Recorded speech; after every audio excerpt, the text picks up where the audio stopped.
um conceito, né, que a gente escuta muito falar sobre, tem uma doença. Não, o primeiro conceito que a gente precisa deixar claro aqui é a diferença entre doença e transtorno. Porque doença é alguma coisa que tem cura, né? Então, quando a gente fala, tô gripado, tô doente, porque eu vou tomar uma medicação, vou curar, né? Doença é alguma coisa que tem cura, e diferente de transtorno, que transtorno, assim como no caso do TEA, que é o transtorno do espectro autista, é um transtorno do neurodesenvolvimento, ou seja, ninguém adquire o autismo em nenhum momento na vida. A pessoa nasce com isso. É uma condição neurobiológica, né, que já nasce com o indivíduo. Muitas vezes, durante a infância, que existem os níveis, que depois a gente vai falar um pouquinho mais sobre isso. Então, pelo nível de dificuldade, né, de barreira que a pessoa enfrenta, quando é nível de suporte 1, às vezes esse diagnóstico demora um pouco mais para ser fechado, para ser levantado como alerta, como suspeita, porque a pessoa apresenta poucas dificuldades, poucas barreiras, né? Mas isso não significa que elas não existam. Então, enquanto escola, né, enquanto psicóloga, qual que é uma grande barreira, uma grande dificuldade que a gente vê? Quando a gente vai classificar, pensar no diagnóstico primeiro, relacionando a níveis de suporte, que hoje é o termo que se usa, né, dentro do nosso novo documento, que a gente também vai citar um pouquinho, é nível de suporte. Então, uma criança que está dentro do nível de suporte 1, ou seja, uma criança que ela precisa de pouco suporte. Então, durante a infância, muitas vezes, algumas características que estão dentro do espectro passam despercebida por ser uma coisa considerada como, ele tá tendo uma crise? Não, isso é uma birra. Não, ele é mal educado. Não, isso daqui, e é onde a mãe também vai criando uma certa barreira de deixar de levar a criança em alguns lugares, porque fica chateada, se envergonha, acredita que realmente muitas vezes ela tem culpa daqueles comportamentos, né? Então, a gente precisa entender que tem algumas características que, mesmo que a criança esteja dentro do nível de suporte 1, são características do espectro. Então, eu fazer uma criança dentro da característica, eu tratá-la como uma birra, por exemplo, eu não estou resolvendo um problema. Então, a gente precisa criar, conhecer, é o principal objetivo do diagnóstico precoce. Que quanto antes melhora a intervenção, melhora o prognóstico. O prognóstico é o desenvolvimento saudável, né? Se eu sei que a criança tem alguma dificuldade, seja ela qual for, não especificando somente autismo nesse momento, a gente conseguindo entender a dificuldade dela, a gente sabe por onde intervir, né? E dentro da educação infantil é o primeiro olhar para essa dificuldade que às vezes a mãe não tem, ou quando tem um filho mais velho, alguma coisa que compara de uma certa forma, né? Olha, esse tá diferente, né? Esse daqui, o desenvolvimento desse primeiro foi diferente. Então, às vezes, pela própria prática, a mãe começa já a notar alguns sinais de alerta. E, mesmo assim, a dificuldade de aceitação do diagnóstico ainda é grande. Então, mesmo a gente conscientizando a sociedade, que é o nosso principal objetivo, a gente também precisa conscientizar as famílias que a gente fechar um diagnóstico de autismo não é o fim, é o início de um novo trabalho, de um novo olhar sobre essa criança para a gente conseguir desenvolver as potencialidades dela o máximo que a gente puder.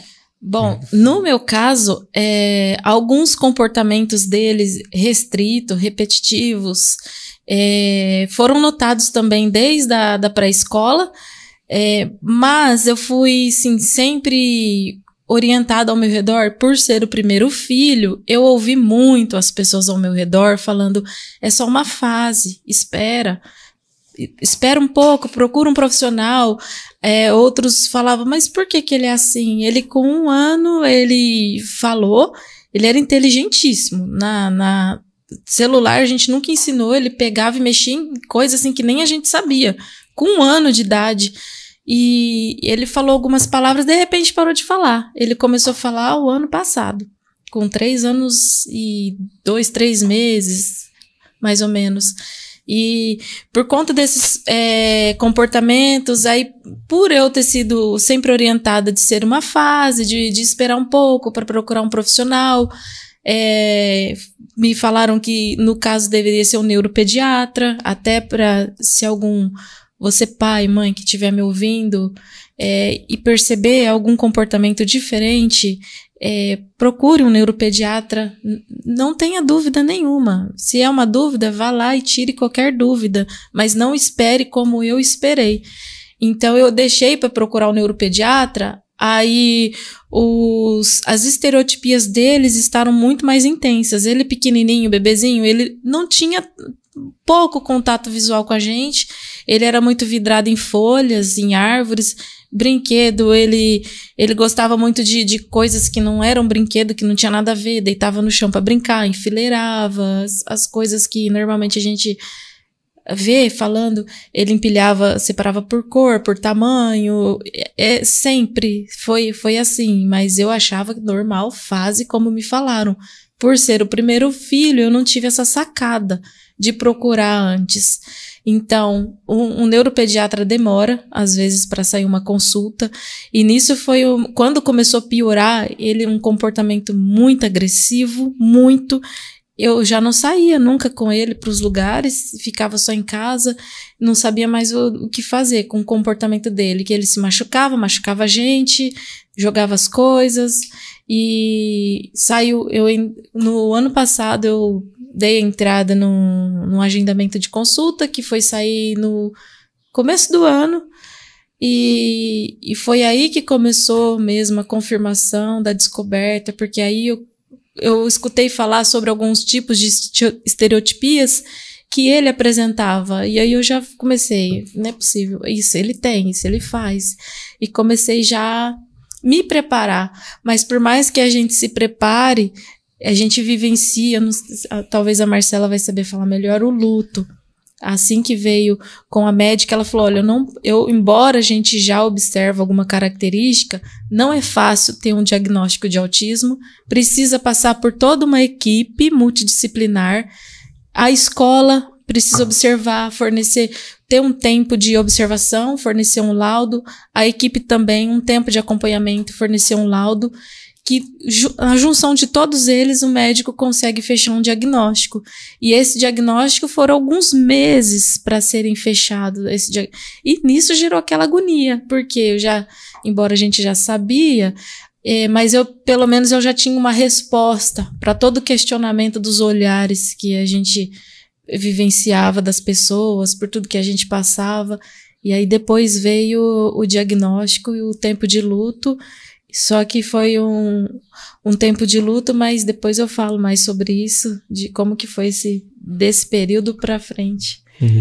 Tem bastante questão jurídica, né, envolvendo essa situação, tanto também na questão do diagnóstico precoce, a questão do direito à educação, questão da discriminação. Então é um leque muito grande que a gente tem a lei como base aí para poder se pautar. A gente sabe que na lei, né, é muito bonito, muito lindo, bem elaborado, porém na prática a gente tem uma grande dificuldade de buscar aquele direito. Então a informação, né, você ouvir o que a gente está falando, é importante para você se precaver dos seus direitos. Então se você sabe que você tem um direito, você pode lutar por ele. Então é importante, eu vou começar a comentar a respeito também do diagnóstico precoce, é um direito da pessoa com deficiência, um direito está na lei, né, do Estatuto da Pessoa com Deficiência, está também na lei dos direitos do autista. Então é um direito essencial esse diagnóstico precoce que auxilia, né, nessa parte aí que já não é muito minha área, é a questão do desenvolvimento, do tratamento. Então é por isso que há esse direito ao diagnóstico precoce. Infelizmente,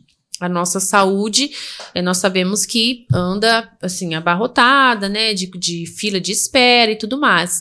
Só que há uma prioridade na saúde, né, deve haver essa prioridade.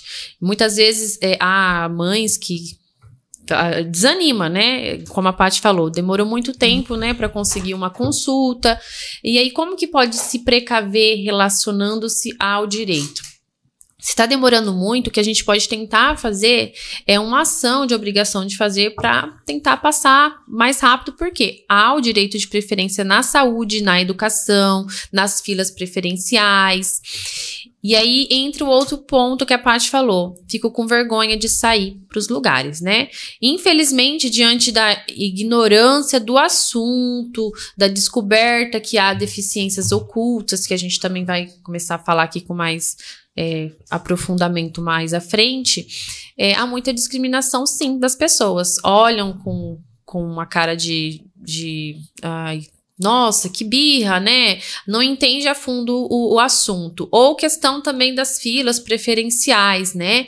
Ai, por que você tá na fila preferencial com essa criança? Já tá com 5, 6 anos, com 10 anos, o que você tá fazendo aí? Isso é uma discriminação.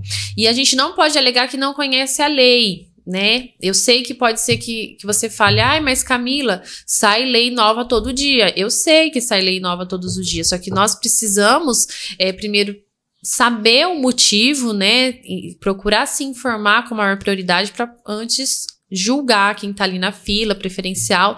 E é por isso que mais à frente a gente vai explicar sobre a criação dos cordões, né? A criança poder usar um cordão, a Paty também vai mostrar ali que ela trouxe do filho dela. Muito importante a gente falar sobre isso. E também a questão da educação, né? Como a Marcela também tinha falado. É difícil também para o pai e para a mãe aceitar. E é difícil também para ele poder buscar o seu direito, né? Então, você sabendo que o seu filho tem um diagnóstico fechado, você pode ir em busca de muitos direitos que você nem tem ideia. Na educação, por exemplo, se há um laudo, né, fechado de autismo, e lá o profissional médico, né, da saúde, psicólogo, psicopedagoga, né, o neuro, ele orientar que há necessidade de um acompanhante especializado, isso é essencial para o desenvolvimento do seu filho. E a primeira coisa que você vai encontrar de barreira, que aí eu falo para você não desanimar e ir atrás dos seus direitos. Não é o seu direito em si, é do seu filho, da sua filha. Ai, mas mãe, fica tranquila, seu filho é muito inteligente, né? Às vezes o pessoal confunde a grande habilidade que o autista tem, porque eles têm habilidades assim que você fica, igual a Paty falou, o filho dela sabia mexer em algo que ela nem tinha noção daquilo. Não quer dizer que o autista vai ser... digamos assim, ter dificuldade no aprendizado. Mas o acompanhante especializado, ele é especializado justamente, né, na inclusão, na educação inclusiva, e é muito difícil para os municípios, né, porque como é uma onda, que nós precisamos cada vez mais levantar essa onda, né, de informações, dos pais irem atrás, para que a educação dos municípios, que a gente sabe que não é fácil em questão financeira, mas nós precisamos falar o direito. Se tem direito ao acompanhante especializado, não é porque o diretor, a pro, alguém vai falar, seu filho é muito inteligente, não precisa. Quem tem que falar é o médico que está acompanhando o seu filho. Então pode ser que mais para frente ele não vai precisar mais, mas se naquele laudo consta que há necessidade de um acompanhante especializado, você tem que ir atrás. A pro vai falar, mas eu não vejo necessidade. Fala, tudo bem, pro, mas eu mesmo assim quero exercer meu direito. E se não fornecer, né? Porque pode ser que o município alegue que não há condições de pagar esse professor, ou a escola privada também, gente. Infelizmente, a escola pode falar assim, ai, mas tem isso no laudo, ele é inteligente, não precisa. Se você quiser, você contrata o professor.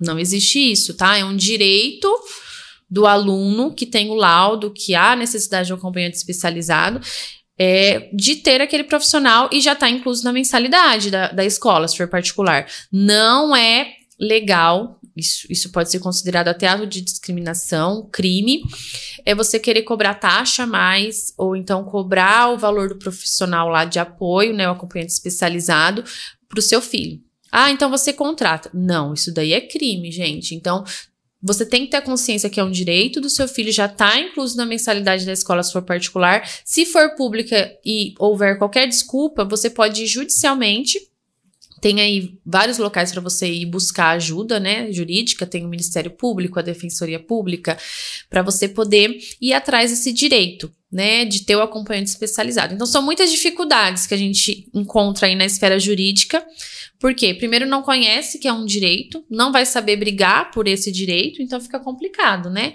Então, por isso que a gente vai tentar abordar aqui uns pontos que forem surgindo. Então, na educação, a gente falou um pouco da saúde também, e a questão da discriminação, que depois eu vou adentrar um pouquinho mais.